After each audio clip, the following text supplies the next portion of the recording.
Mr Speaker. I call the honourable member Gareth Hughes. Kia ora, Mr Speaker.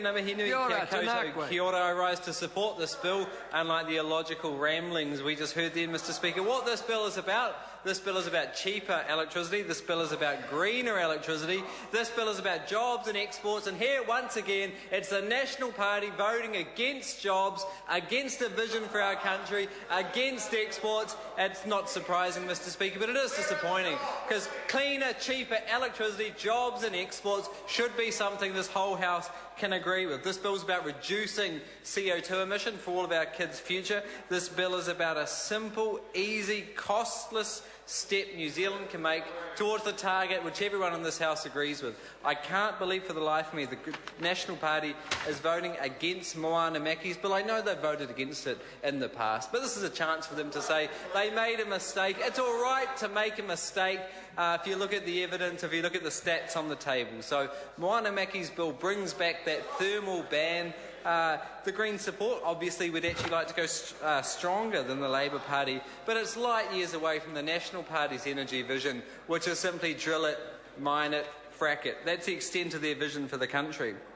Sure, I mean, the members will talk about supporting renewables. They talk about it, they just don't walk the walk. You know, they've got a renewables target. They should support renewable energy. But when we look at the renewables we have in our electricity generation mix at the moment, we're the envy of the world.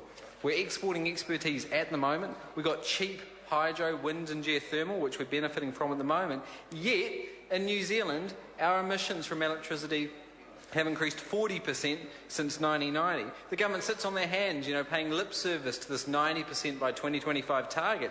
Yet in the government's own data, if you look at the Moby reference report in New Zealand Energy Outlook, we're only on track for 78% by 2025. We're failing in the government's own data. The government talks about energy a lot, but sure, all they talk about is oil and gas and fracking. We saw the Prime Minister say that the recent bill opening of the gas peaker in Taranaki. The government talks about acting on climate change. What we see from this government is walking out of Kyoto 2, weakening to almost an irrelevancy the emissions trading scheme. The government even having doubts on the science, Mr Speaker. They're not taking climate change seriously. So this bill is doing what we should be doing. It's a first step. We're blessed in options. We've got more than 20 wind farms considered, including the Castle Hill. We've got huge opportunities to save energy, demand side, energy efficiency.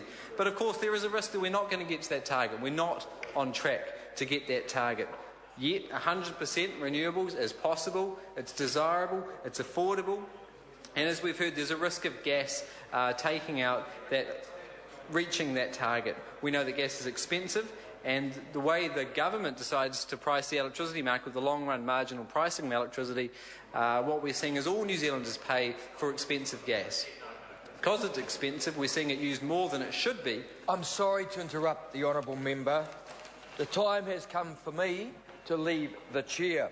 This debate is suspended and set down for resumption next sitting day. The People's House stands suspended, and I will resume the chair at 9 a.m. tomorrow, Thursday, for the extended sitting. Haere rā, kakatiano, good evening, pomaria, good night. Pomaria.